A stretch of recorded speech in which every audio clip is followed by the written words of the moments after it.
Utilidad digestiva. Los portacontenedores son los buques encargados de transportar carga en contenedores estandarizados. Se utilizan para transportar todo tipo de mercancías por todo el mundo. Los contenedores son los que se pueden ver habitualmente en los puertos. Los buques portacontenedores se clasifican en función del número de contenedores que son capaces de transportar. De acuerdo a ese tipo de clasificación distinguimos los siguientes tipos.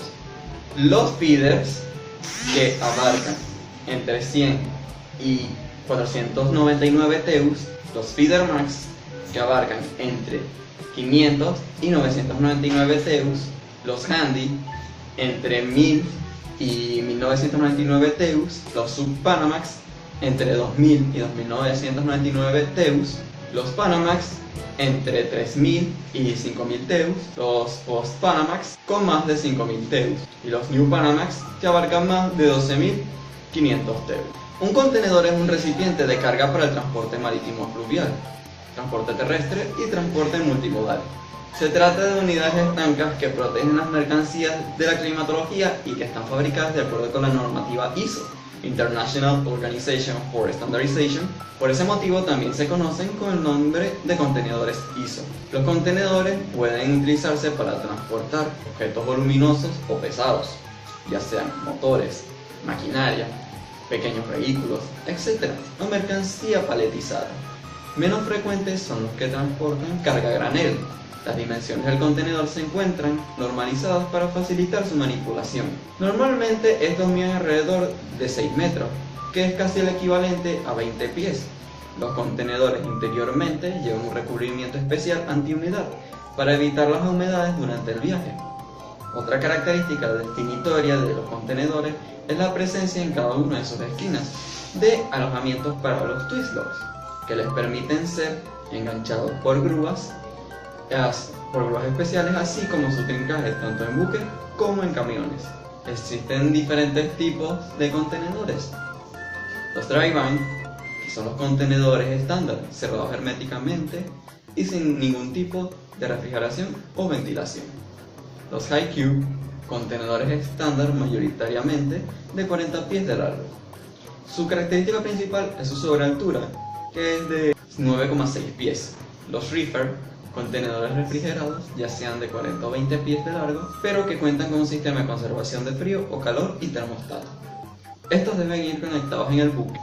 Los open top, de las mismas medidas que los anteriores, pero abiertos por la parte de arriba, donde puede sobresalir la mercancía, pero en ese caso se pagan suplementos en función de cuánta carga haya dejado de cargarse por este exceso. Los flat rack, que carecen también de paredes laterales e incluso, según casos, de paredes delanteras y posteriores. Se emplean para cargas atípicas y pagan suplementos de la misma manera que los open top. Los open side, su principal característica es que es abierto en uno de sus lados. Sus medidas son de 20 o 40 pies de largo. Se utilizan para cargas de mayores dimensiones en longitud que no se pueden cargar por la puerta del contenedor. Los tank o contenedor cisterna, para el transporte de líquidos a granel. Se trata de una cisterna contenida dentro de una serie de vigas de acero formando un paralelepípedo. Los flexi-tank, para transportes de líquidos a granel, que en su interior se fija un depósito flexible de polietileno de un solo uso, denominado flexi-pack. Los TEU. Los portacontenedores se rigen por la unidad de medida TEU.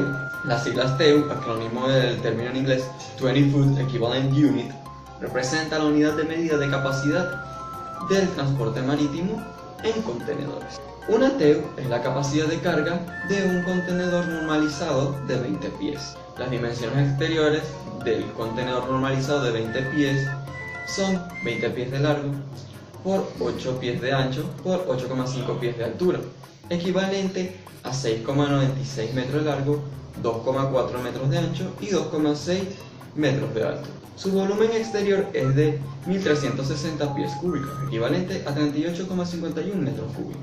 Su capacidad es de 1165,4 pies cúbicos, equivalentes a 33 metros cúbicos.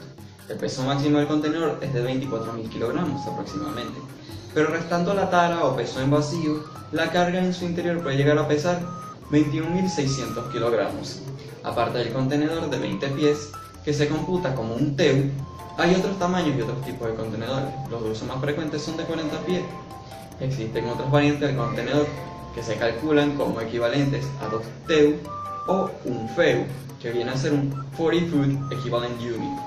Los mayores buques que navegan actualmente en las rutas este y oeste de Estados Unidos, Europa y Asia tienen una capacidad de 8.000 TEUs, con eslora de 322,97 metros y un calado de 14,5 metros. Según la entidad de clasificación Germanischer Lloyd, las tecnologías actuales, momentos de flexión, aceros y soldaduras han fijado el límite de eslora de los grandes portacontenedores en 350 metros, por lo cual el estándar de estos buques estará en una capacidad de 9.200 TEUs y un calado de 14,5 metros. Con manga de 46, este estándar de calado es una adaptación a los puertos más importantes del mundo que fueron preparados para profundidades de 14 a 16 metros. Ahora que conocemos las generalidades, tenemos que saber en qué consiste un estiba y por consiguiente la estiba de la carga dentro de los contenedores.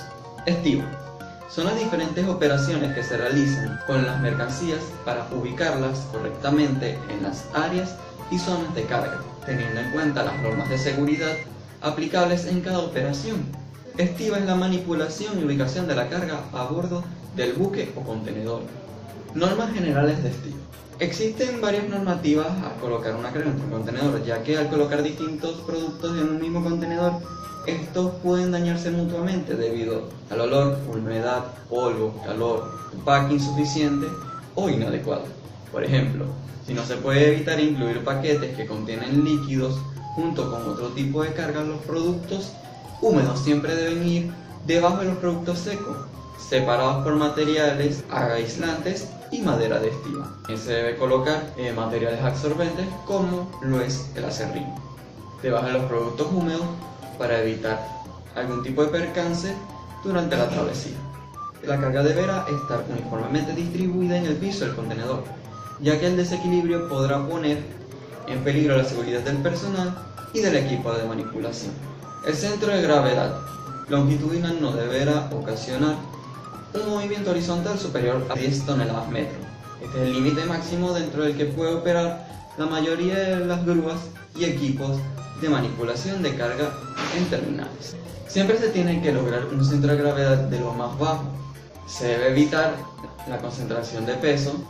Los objetos pesados con base pequeñas deberán ser colocados sobre planchas, tarimas o plataformas, siendo estas de madera estiba, que distribuyan su peso sobre una mayor superficie.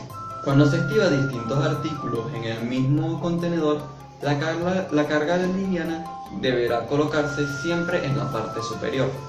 Siempre hay que separar la carga en capas empleando madera de estiba cuando sea necesario. Todo el material empleado en el empaque y trinca debe ser de probada resistencia. También deberá tener diseño y forma tales que eviten que se dañen productos o equipos.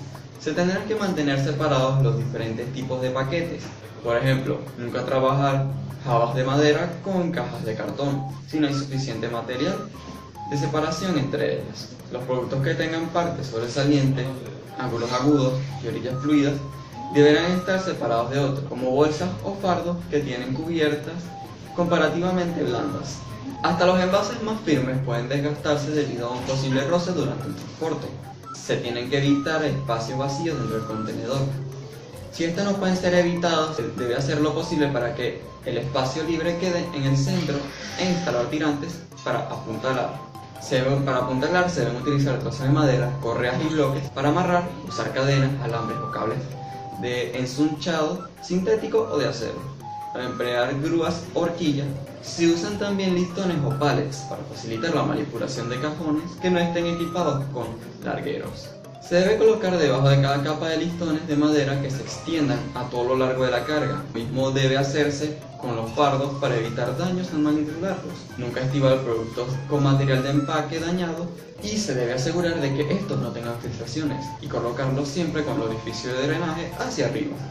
Ciertos tipos de productos deben ser estibados de acuerdo con el tipo de equipo disponible para descargar. Los rollos de papel, por ejemplo, deben ser estibados verticalmente si van a ser descargados mediante grúa, para evitar que se deslice la carga dentro del contenedor, que se produzcan filtraciones y para asegurar una adecuada distribución de peso, deberá emplearse madera de estiba entre la carga y el piso.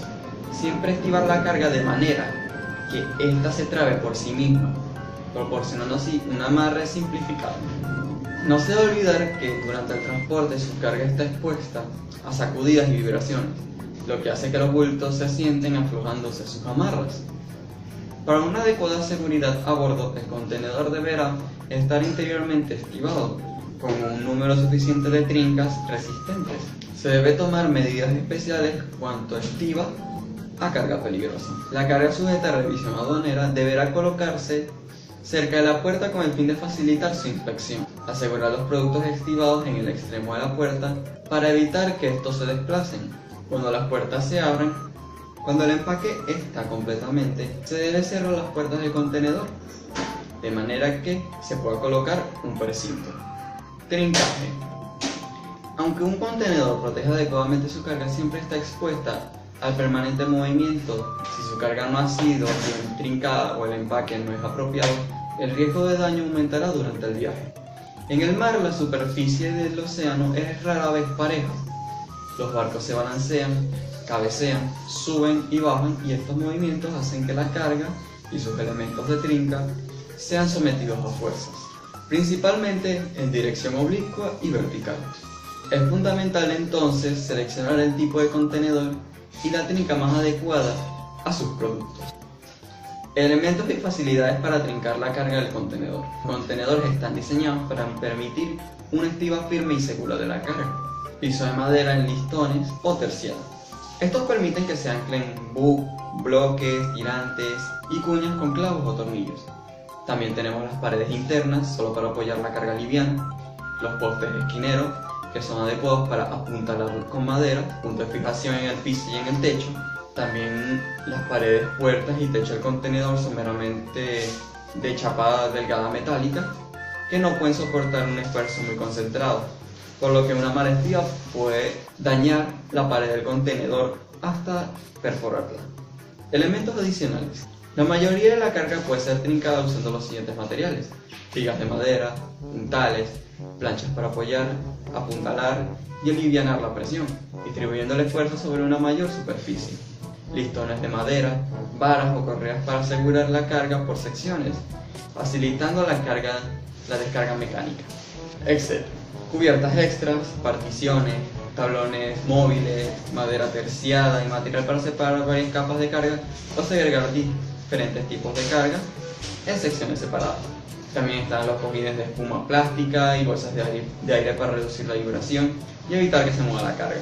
Las cámaras y neumáticos usados o bolsas con desecho de papel o acerrín para llenar espacios vacíos, amortiguar impactos repentinos y evitar rozaduras, redes para asegurar artículos frágiles, cordel, alambres, sunchos, winchas de material sintético para amarrar, soporte de madera para asegurar largueros, jabas de madera o similares al piso del contenedor. Productos homogéneos. Si la carga consiste en productos homogéneos, es decir, productos no diferenciados, productos que son idénticos entre sí o son indistinguibles unos de otros, se debe utilizar el volumen completo del contenedor.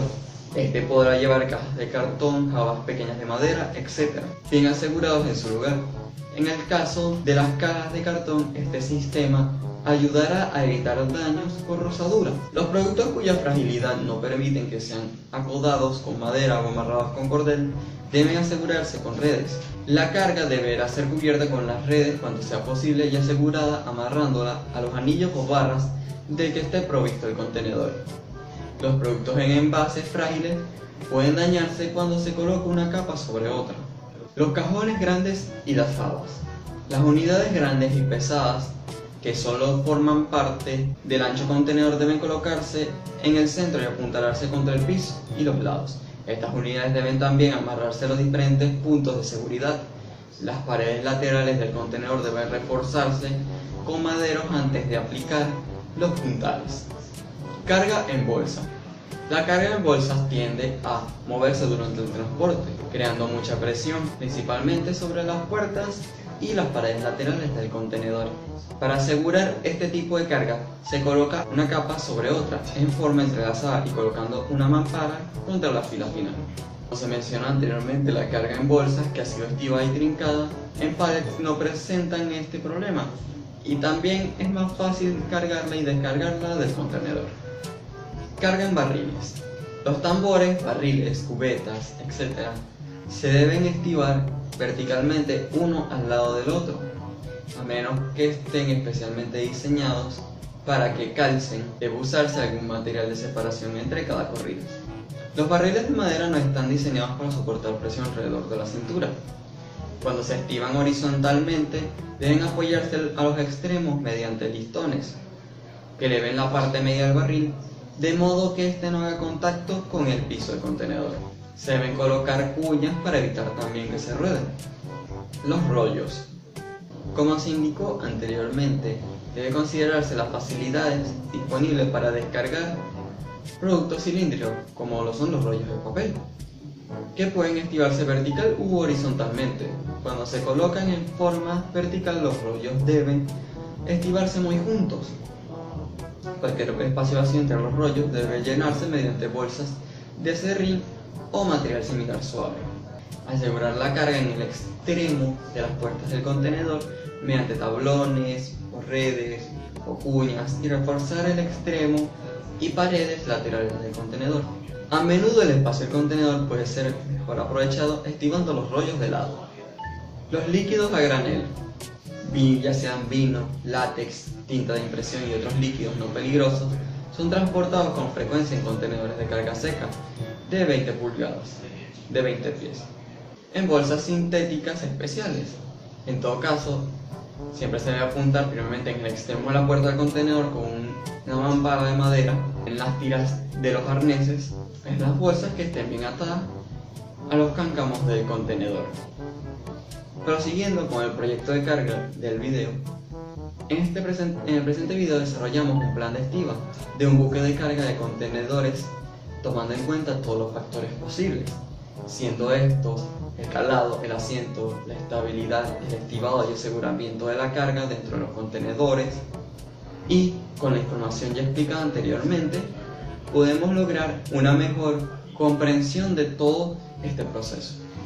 A lo largo del video iremos explicando el plan de estiba de un buque portacontenedores post-Panamax de 9000 TEUs, incluyendo los sistemas y equipos que se emplean en dicho plan, hasta llegar al plano de cómo se debe realizar una estiba y trincaje de forma correcta.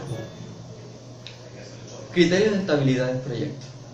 Principalmente tenemos las características del buque: los TEUs totales, que son 9000, los TEUs en bodega, que son 4256 TEUs, los TEUs en cubierta, que son 4744, los TEUs refrigerados, que son 1104, la eslora total, que son 333,37 metros, la manga, que es de 44,23 metros, el puntal de 26,41 metros y el calado de 14,73 metros sin carga y un desplazamiento de 144,119 toneladas. Para buques con portacontenedores con una eslora superior a 100 metros, la resolución MSC.267 recoge el Código Internacional de Estabilidad Intacta en 2008, que establece los siguientes criterios de estabilidad. El área bajo la curva de brazos deslizantes no debe ser inferior a 0,09 entre C metros por radian, hasta un ángulo de escora de 30 grados, ni inferior a 0,016, hasta un ángulo de escora de 40 grados, o hasta el ángulo de inundación, si este es inferior a 40 grados. Además, el área bajo la curva de los brazos deslizantes o la curva de los brazos GZ, entre los ángulos de escora 30 y 40, no debe ser inferior a 0,06. El brazo adrizante GZ debe ser como mínimo de 0,033 sobre C, a un ángulo de escora igual superior a 30 grados. El brazo adrizante máximo debe ser como mínimo de 0,042 sobre C metros. El área total bajo la curva de brazos deslizantes hasta el ángulo de inundación no debe ser inferior a 0,029 sobre C metros radianes, siendo C un factor de forma. o también conocido como un coeficiente de forma, con un valor de 0,094. Características de equilibrio antes de la carga. Tenemos un desplazamiento de 144,194 toneladas, un calado de sección media de 14,73 metros, un calado perpendicular de proa de 14,80 metros y un calado perpendicular de popa de 15,02 metros. Características de equilibrio finalizada la carga. Una vez finalizada la carga, el buque presentará las siguientes condiciones: un desplazamiento de 189,863 toneladas, un calado de sección media de 18,33 metros, un calado de proa de 18,20 metros y un calado de popa de 18,46 metros. Sus asientos antes de la carga será de 0,22, teniendo un asiento positivo o apopante. Su asiento, una vez finalizada la carga, será de 0,26, por lo que el buque mantiene un asiento positivo.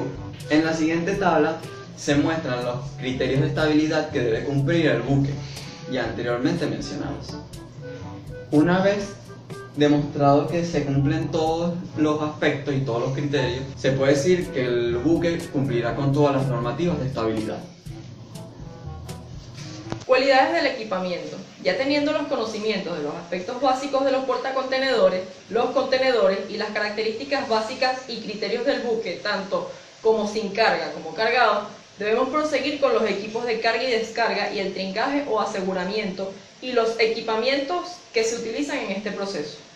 La grúa de pórtico móvil o Transteiners está formada por una estructura invertida en forma de U que sujeta a un spreader. Esta posee la capacidad de desplazarse por la terminal mediante ruedas o raíles. La función del Transteiner es atender las necesidades de la grúa pórtico. Las grúas pórticos móviles son capaces de colocar hasta 5 o 6 contenedores, uno encima del otro en la explanada de la terminal. Grúa apiladora de alcance.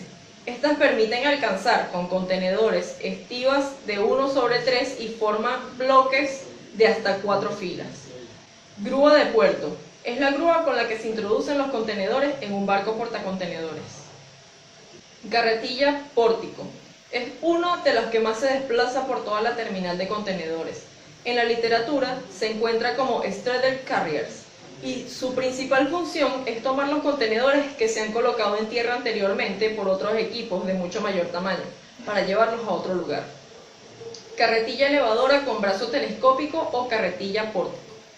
Poseen una gran capacidad de maniobra para trabajar con los contenedores gracias a las ruedas directrices traseras. Estas pueden transportar contenedores usando el spreader que posee su brazo telescópico, capaz de llegar hasta 5 alturas. Hay terminales pequeñas que optan por este sistema más versátil que los Transteiners. Equipos de trincaje de contenedores. Los twistlock conforman un dispositivo giratorio estandarizado para fijar contenedores durante su transporte. Su principal aplicación es asegurar un contenedor en su sitio en un buque portacontenedores, camión portacontenedores o tren portacontenedores, así como facilitar su manejo a la hora de elevarlos con grúas pórtico y con side lifters. Actualmente es ampliamente usado el término en transportación de cargas por contenedores, en cuyo universo también se le conoce como esquina del contenedor. Los twistlock le permiten ser enganchados por grúas especiales, así como su trincaje tanto en buques como en camiones. Además, los contenedores se precintan durante los trayectos. Aquí podemos ver lo que es el twistlock abierto y el twistlock cerrado. La eslinga. La eslinga es una herramienta de elevación. Es el elemento intermedio que permite enganchar una carga a un gancho de izado o de tracción. El eslingado es una operación importante en la manutención de las cargas aisladas. Consiste en realizar la unión entre una carga y un equipo de elevación. El eslingador debe utilizar un dispositivo de unión entre la carga y el equipo de elevación. Entendemos por trincaje a la acción necesaria de sujetar, inmovilizando firmemente mediante los materiales o elementos necesarios y adecuados todo tipo de bultos, cajas, pallets, máquinas y en general todo tipo de mercancías que sean transportadas con medios marítimos, terrestres o aéreos, con la finalidad de prevenir y evitar posibles daños por golpes, rozaduras, desplazamientos o huecos en su contenido, continente y medio de transporte, mejorando también así la seguridad de los mismos.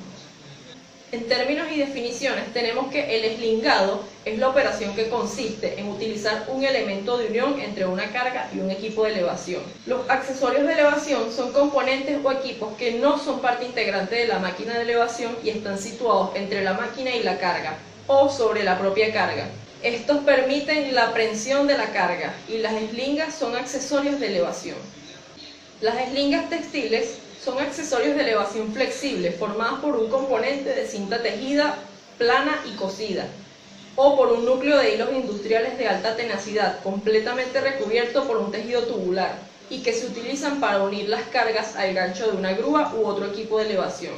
Los accesorios de eslingado son los accesorios de elevación que sirven para la fabricación o la utilización de la eslinga, como son los grilletes, ganchos corvados, anillas, argollas, entre otros.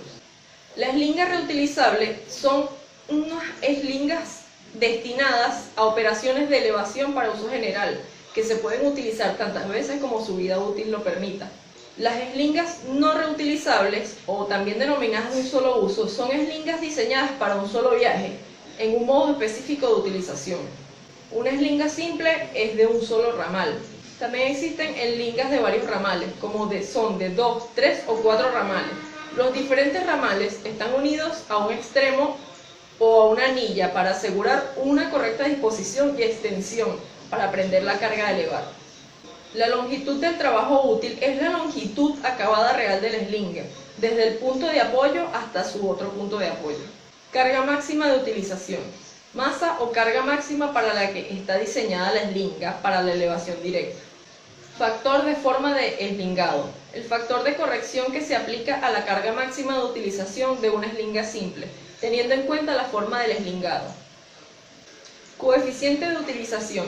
Es la relación aritmética entre la carga mínima de rotura garantizada por el fabricante y la carga máxima de utilización marcada sobre la eslinga. Tipos de eslingas. Las eslingas pueden ser de cintas tejidas, planas o tubulares. Aquí podemos ver una tabla de las propiedades físicas de las eslingas y también tenemos lo que son las eslingas tejidas planas y las eslingas tubulares. Riesgos y factores de riesgo. El principal riesgo asociado al empleo de eslingas es la caída de la carga sobre personas u objetos debido al mal eslingado de la carga, utilizar eslingas en mal estado o deterioradas, resistencia insuficiente de la eslinga para la carga a elevar, utilizar la eslinga dispuesta sobre cantos vivos en la carga sin la correspondiente protección anticorte para la eslinga. Utilizar eslingas de anchura insuficiente para la carga a prender. Utilización de eslingas en ambientes o aplicaciones no adecuados, como por ejemplo puede ser la presencia de productos químicos o altas temperaturas. La utilización de accesorios de eslingado inadecuado o de una capacidad de carga insuficiente para la carga a elevar. Un procedimiento de elevación y descenso de la carga inadecuado, próximo a objetos que puedan interferir en su recorrido, movimientos bruscos de la carga, entre otros. En las consideraciones finales tenemos que para la selección de eslingas se deben considerar los siguientes aspectos, como lo son la carga máxima de utilización según cómo está previsto a utilizar la eslinga para prender la carga, naturaleza de la carga a elevar, ambiente de trabajo, las dimensiones, la forma, como pueden ser en carga simétrica o carga no simétrica, y el peso de la carga. Cuando la carga no es simétrica, las eslingas utilizadas pueden ser de diferente longitud. Normas de utilización. Las normas de utilización segura de las eslingas dependen de cada caso en concreto. No obstante, es importante que en la elección de los útiles de elevación se considere que estos tengan la capacidad adecuada para el trabajo a realizar. En este sentido, para que la carga sea estable, deben cumplirse las siguientes condiciones básicas. El gancho que sostiene la eslinga durante la operación de elevación debe estar en la vertical del centro de gravedad de la carga durante la maniobra de elevación y manipulación de la carga, para que la carga se mantenga equilibrada y estable en todo momento. Los puntos de sujeción de las eslingas con la carga deben encontrarse por encima del centro de gravedad de la carga para evitar el vuelco de esta al quedar suspendida. Respecto a las formas de eslingar, puede realizarse por elevación directa, por eslingado estrangulado, en cesto, con 2 ramales, con 3 o con 4 ramales. Aquí podemos apreciar lo que son la selección de las eslingas textiles. La elevación directa, en este método, el peso total de la carga es soportada por una sola eslinga. En el eslingado estrangulado, este método produce un estrangulamiento de la carga al pasar la misma por dentro de sí misma. En el eslingado en cesto, este eslingado se eleva la carga envolviendo la eslinga alrededor de esta en forma de U y afianzando ambos extremos de la eslinga en él. Este método no se debe usar para cargas difíciles de equilibrar, ya que ésta podría resbalarse fuera de la eslinga. En el eslingado con dos ramales se compone de dos eslingas ahorcadas de forma simple a la carga y separadas una de la otra.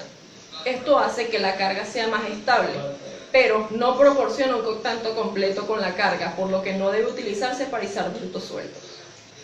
Eslingado con 3 y 4 ramales o pulpo de eslinga. El pulpo de eslinga puede componerse de varias patas o ramales, normalmente 2, 3 o 4. El material de que están fabricados las eslingas textiles tienen una resistencia selectiva a los productos químicos, que se resume a continuación. A. La poliamida. Son prácticamente inmunes al efecto de los alcalis, sin embargo son atacados por los ácidos minerales. B. Poliéster. Es resistente a la mayoría de los ácidos minerales, pero se deteriora por los alcalis. C. Polipropileno. Es poco afectado por los ácidos y por los alcalis y es adecuado para aplicaciones en las que se precisa la más alta resistencia a los agentes químicos, diferentes a los disolventes. Las eslingas textiles son adecuadas para el uso y el almacenamiento en el rango de las temperaturas siguientes. Las de poliéster y poliamida entre 40 grados centígrados y 100 grados centígrados.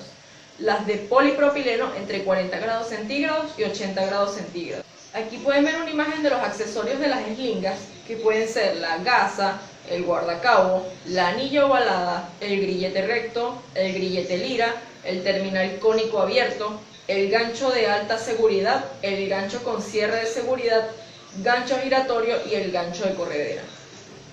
El sello o precinto de los contenedores es un dispositivo que se coloca en el momento posterior a la carga y que asegura que nadie pueda acceder a su contenido sin romperlo o alterarlo físicamente.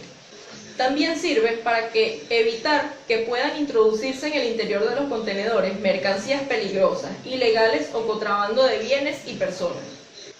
Los sellos van marcados con un código alfanumérico que los identifica y permite su control y seguimiento. Este número se registra en los distintos documentos que acompañarán al contenedor a lo largo de todo el trayecto. Las diferentes navieras suelen tener sus propias políticas al respecto del precintado de los contenedores y deciden qué tipo de sellos deben utilizar y también cuántos y en qué lugar se deben aplicar. Las autoridades aduaneras de cada país también suelen regular estos aspectos, por lo que es fundamental informarse antes de cargar un contenedor de cuáles son los requisitos en el país de destino. La norma ISO-PAS 17712-2013 es la encargada de regular a nivel internacional el uso de los precintos en el transporte marítimo. Esta normativa obliga a los fabricantes de precintos a dotar a sus productos de mecanismos de antimanipulación y someterlos a pruebas y controles. ¿Cómo se coloca este sello en el contenedor? Los contenedores marítimos ISO suelen contar con puertas de 2 hojas, cada una de ellas con sus respectivas barras de bloqueo. De este modo, lo más adecuado es colocar el precinto sobre la barra de la última hoja que se cierra, que generalmente es la derecha, ya que al ser la primera que se abre en el punto de destino. Una vez colocada en el lugar correspondiente, es muy importante anotar correctamente el número de serie del precinto, ya que es el que deberán reflejar todos los documentos asociados al contenedor, especialmente el Bill of Lading. Esfuerzos a los que están sometidos los contenedores. Antes de tratar la planificación de la carga, es conveniente entender los esfuerzos que deberán soportar, así como las tensiones estáticas. La principal causa es la presión, debido al apilamiento que puede dar lugar en que la carga se defonde o se doble. Esta presión dependerá de la dimensión, peso, forma y altura de las unidades apiladas. Las tensiones dinámicas se producen cuando se estiva el contenedor, durante su transporte y su manipulación. Hay diferencias entre las aceleraciones, las sacudidas y las vibraciones. Las aceleraciones y sacudidas suceden durante la carga, elevación, arriado, manejo y las frenadas. En la mar, el contenedor y consecuentemente su carga están sometidos a continuas aceleraciones, debido a los balances, cabezadas, guiñadas y pantocazos. Las vibraciones del buque también afectarán a la carga a bordo. Las aceleraciones dependen de las dimensiones y la forma del buque, la situación de su centro de gravedad y su flotación, su velocidad, sus movimientos lineales y rotacionales y, por supuesto, la combinación de las variables anteriores. Tensiones sobre la carga debidas al transporte. Las guiñadas. Supone la rotación del buque alrededor de sus ejes verticales. Ocurre debido a la imposibilidad de que la dirección del buque siga un curso absolutamente derecho. Dependiendo de las condiciones del mar y la desviación del timón, el buque gira alrededor de su derrota, de acuerdo a la imagen que tenemos acá. Oscilaciones verticales. Supone la aceleración hacia arriba y hacia abajo del buque sobre su eje vertical. Solo con una calma absoluta, estos movimientos están en equilibrio y así el buque flota en calma. Cuando predominan los senos, el buque se hunde y predominan las crestas si se eleva. Estas oscilaciones constantes originan notables efectos en los contenedores y sus contenidos. Movimientos lineales a lo largo del eje longitudinal del barco y el eje transversal del mismo. En ellos el movimiento del buque acelera y desacelera el buque hacia proa y popa, de una banda a otra. Si la zona de la proa está sobre un lado de la cresta de la ola y la popa sobre el otro lado, el casco del buque podría estar sujeto a importantes fuerzas de torsión. Balance. Es el movimiento del buque alrededor de su eje longitudinal y supone un movimiento de banda a banda. El ángulo es medido con relación a la horizontal. Los dibujos muestran ángulos de 10 grados, los más usuales, y de 30 grados. Cabezadas. Es el movimiento del buque alrededor de su eje transversal. En este movimiento, el buque es levantado por la proa y bajado por la popa y viceversa. Los ángulos varían con la eslora del buque. En un portacontenedor de 300 metros de eslora, con un ángulo de 3 grados, un contenedor estibado en un hueco cerrado de proa o popa a una distancia de 140 metros del eje de cabezada, cubrirá una distancia de 29 metros en un ciclo, siendo elevado 7,33 metros por encima de la horizontal y descendiendo después 14,66 metros para ser finalmente elevado otros 7,33 metros, iniciándose de nuevo el proceso. Descripción del plano de carga y estiba correcta. Ejemplo de un plano de carga de un portacontenedores. Antes de entrar en la planificación de la carga debemos entender la localización del contenedor por el sistema By Road Tires, que son bahía, fila y altura. De acuerdo a los ejes longitudinal, transversal, vertical, el espacio de estiba del contenedor a bordo está indicado con números y así se anota en el plano de estiba. Normalmente el plano de estiba está formado por varias páginas, una por bahía, además de un plano general por destinos. En algunos buques, las bahías se consideran como huecos en el sentido longitudinal del buque, de 40 pies y otros de 20. Esto según el tipo de contenedor que vaya a ocupar. Posición longitudinal evidente. El buque transporta contenedores de 20 y 40 pies. Los espacios en las bahías para contenedores de 20 pies están enumerados de proa a popa con números impares. En este caso, del 1, el 3, el 5 hasta el 75. Para los contenedores de 40 se enumeran con los pares, 2, 4, 6 hasta el 74. De acuerdo a la imagen, el contenedor azul oscuro de 20 pies en la primera bahía tiene el número 1 y el naranja tiene de 20 pies en la segunda bahía tiene el número de bahía 3. El azul claro de 40 pies ocupa un espacio en la primera y segunda bahía y tiene el número de bahía 2. El morado tiene el número de bahía 25, el verde oscuro el 27 y el claro 26. La posición transversal del contenedor viene dada por 2 dígitos. Normalmente hacia babor, desde popa, contamos posiciones pares e impares a estribor. Las alturas de contenedores están enumeradas con números pares avanzando por el plano. La manera convencional es empezar con el 2 desde la bodega y continuar hacia arriba. El sistema ilustrado es el más usado. Sin embargo, existen otros sistemas con coordenadas numéricas en distinto orden, como el que se mencionó anteriormente, by road tire, sobre todo, y otros sistemas de numeración. ¿Cómo identificar la posición del contenedor en el barco? Algunas personas no pueden identificar el lugar donde se ha estivado un contenedor a bordo leyendo simplemente la posición de estiba, también conocido como la posición de celda. Y también pueden saber si el contenedor estivado en ella es un contenedor de 20 o 40 pies. ¿Cómo se logra hacer esto? Lo hacen basado principalmente en su experiencia en manejar planos de carga o planos de estiba. Pero hay una fórmula para explicarlo. Un ejemplo sería un código de 090482. Es un ejemplo de una posición de estiba de un contenedor. Esta posición está dividida básicamente en tres partes: 09, 04, 82, donde 09 es la bahía, 04 es la fila y 82 es la altura. Las bahías o bay. Cada barco portacontenedores está dividido en compartimientos o sectores que son denominados bahías.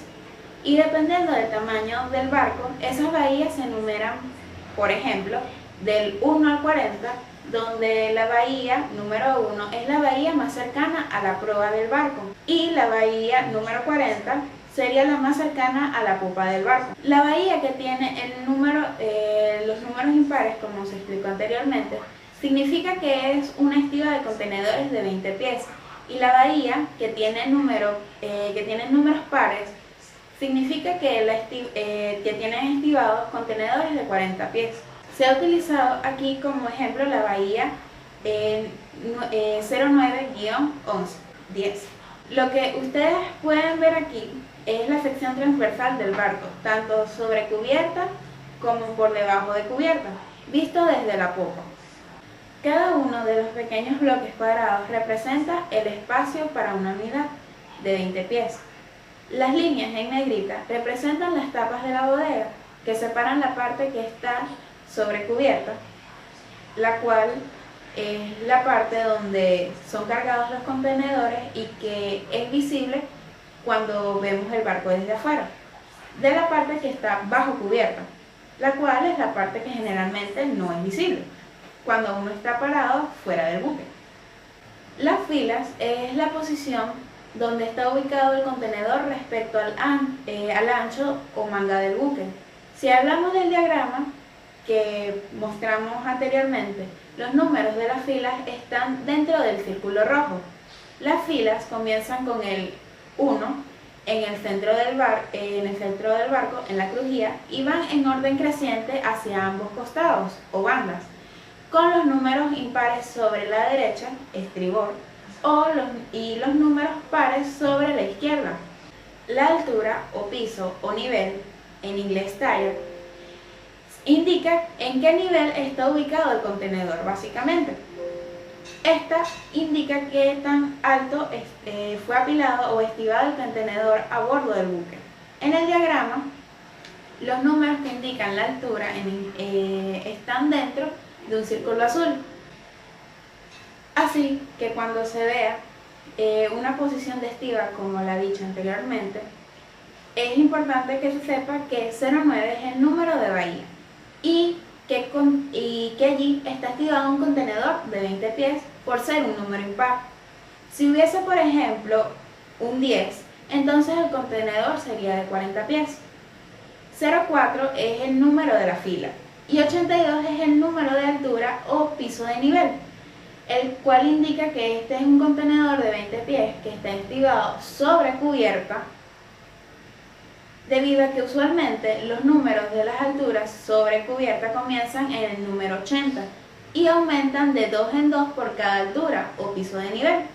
Entonces este número será 80, 82, estos números serán 80, 82, 84, 86, así sucesivamente.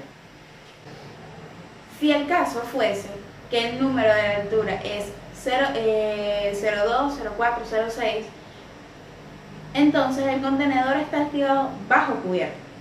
De acuerdo a esto, ahora veremos un par de ejemplos a partir del diagrama que mostraremos a continuación. Escenario 1. Con un código de 090482 es un contenedor de 20 pies estivado sobre cubierta en la bahía 9 en la fila 4 y altura 82. Este contenedor tiene como destino R, que significa el puerto de Rotterdam. En el escenario 2 tenemos un código 110482.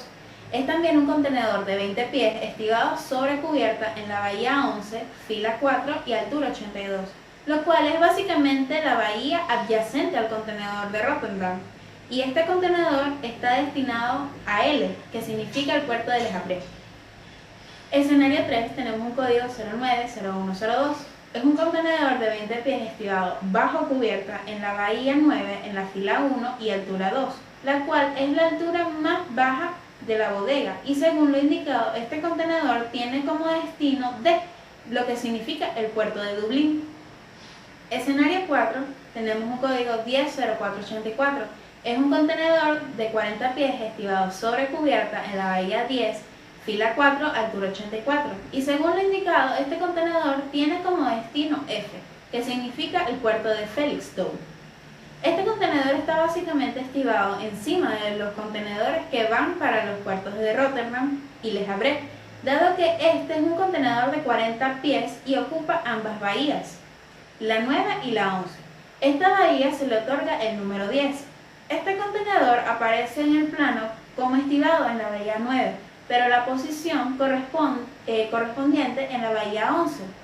Está marcada con una X, lo que significa que esta posición no está disponible para colocar allí otro contenedor, porque allí se encuentra otro contenedor de 40 pies. Por razones de trincado y aseguramiento y estiva de los contenedores, un contenedor de 40 pies puede estar colocado sobre dos contenedores de 20 pies, pero dos contenedores de 20 pies no pueden ser colocados sobre un contenedor de 40 pies, a menos que esto se haga bajo cubierta y rodeado de otros contenedores o dentro de las guías de las celdas. Entonces, así es como se acuña la posición de un contenedor en el barco, y así es como se puede identificar si el contenedor es de 20 pies o de 40 pies, y si este está estivado bajo cubierta o sobre cubierta, solo con leer la posición de estiva provista del contenedor. En la siguiente imagen podemos observar el plano longitudinal de carga del buque. Los contenedores en la cubierta principal están colocados de manera que se produzca una línea de visión inclinada desde el puente de mando. En esta imagen podemos observar el plano de medianía del buque, en donde podemos observar la distribución de los contenedores en sus filas correspondientes. Los contenedores están dispuestos en la cubierta principal en forma escalonada, esto con el fin de no obstaculizar la visión desde el puente. Ahora hablaremos un poco de la explanada de la terminal. Habitualmente, la ubicación de un contenedor para el transporte marítimo en una explanada se identifica mediante una codificación que indica el sector o zona en la que se encuentra y las coordenadas de posicionamiento dentro de ese sector, fila, columna y altura. Es habitual que en una terminal de carga los contenedores se posicionen a 2 o incluso 3 alturas, uno encima de otro, mientras que en el caso de los depósitos de contenedores se pueden almacenar los contenedores incluso a 7 alturas. Normalmente las zonas tienen una forma cuadrada o rectangular y se dividen en un determinado número de filas y columnas. Entre zona y zona suele haber anchos pasillos por los que transitan los straddle carriers con cierta libertad, lo cual implica que dichos straddle carriers puedan moverse a una velocidad relativamente elevada. Dentro de la zona, las diferentes filas de contenedores se encuentran muy próximas entre sí, de tal manera que resulta complicado para los straddle carriers moverse dentro de las zonas y deben hacerlo a baja velocidad. El tiempo empleado en la operación y el número de movimientos realizados influyen en el coste de la operación. Evidentemente, interesa que la distancia recorrida por los contenedores sea la más corta posible, puesto que esto reduce el tiempo de operaciones y por tanto su coste. Sin embargo, esto depende de la disponibilidad de espacios en la explanada. Por otra parte, tampoco interesa hacer movimientos de remoción, apartar un contenedor que estorba para poder colocar uno que está debajo. De la manera que lo ideal sería que hubiese solo una altura, pero la saturación de las terminales hace que esto no sea posible. Además, el tiempo que se emplea en moverse por los pasillos entre zonas es mucho menor que de la que es empleada dentro de las zonas. En general, el problema real se complica por una serie de factores adicionales, algunos de los cuales se enumerarán a continuación. Mercancías peligrosas. La legislación relacionada con el transporte marítimo de mercancías peligrosas establece una serie de medidas de segregación para ciertos tipos de mercancías peligrosas.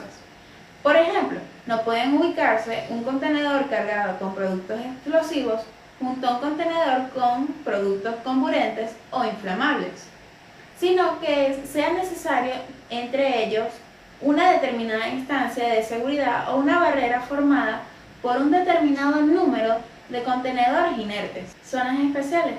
Diversos tipos de contenedores pueden o deben ser ubicados en zonas especiales. Por ejemplo, los contenedores refrigerados deben posicionarse en una zona de la terminal que disponga de conexiones eléctricas, para luego estos ser estivados dentro del buque cerca de conexiones a la fuente principal de alimentación o de los compresores. También se debe tomar en cuenta que los contenedores vacíos en la terminal se deben colocar en zonas distintas y a mayor altura, entre otros problemas que se podrían presentar dentro de la explanada de la terminal.